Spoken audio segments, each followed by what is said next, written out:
Another Commons outsider is George Galloway, a former Labour MP who is now MP for the Respect Party, representing Bradford West. Last weekend, Mr Galloway was beaten up in broad daylight on a London street.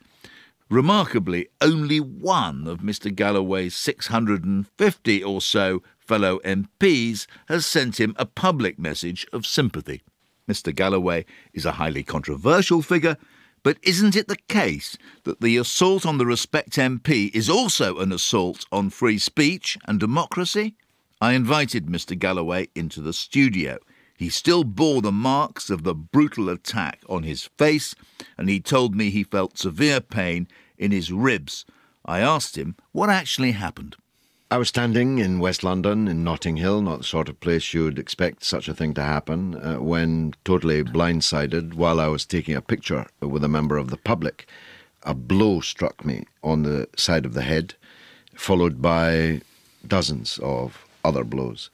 You are looking pretty ropey still. Yeah, I'm shaky, my ribs are pretty sore, my head's pretty swollen, but it could have been far worse. If the man had had a weapon, I wouldn't be here talking to you today, because there was hardly anyone around. Those who were around were not fit enough to pull the man off, except after I was on the ground and he was on top of me. What interested me was that not a single one of your colleagues, the 650 MPs in the House of Commons, from the Mr Speaker down, has actually sent you a public message of sympathy or condemned it even. Only one person, Caroline Lucas, no other Member of Parliament, has opined publicly.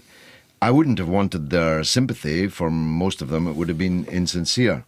But a condemnation of a vicious attack on a Member of Parliament because, explicitly, of the stand that they take on contemporary issues is something that you would have thought every MP had to fear. You're a very controversial figure. You say things which appall right-thinking people. So I was looking at some of the stuff on the social media.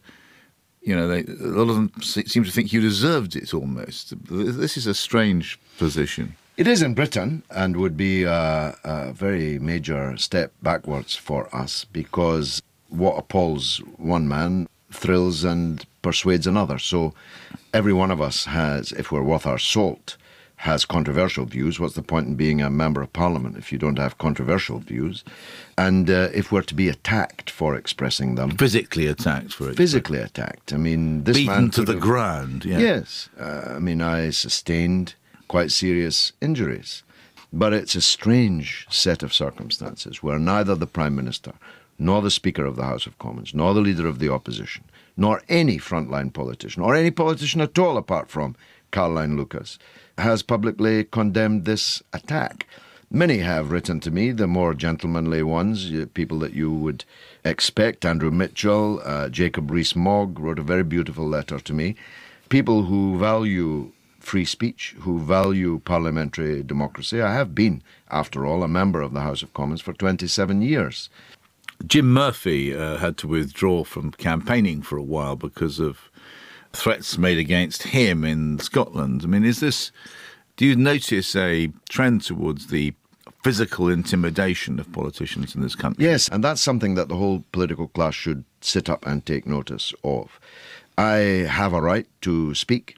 The Speaker should have said so.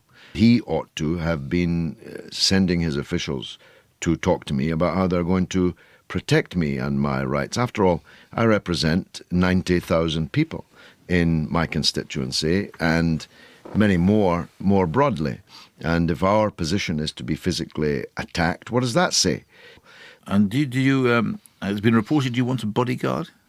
Yes, I want police protection. I have a right to it. Otherwise, being a Member of Parliament is meaningless. You've then only got to mouth platitudes that offend no one, and therefore don't place you in physical risk. That was George Galloway, victim of a violent assault.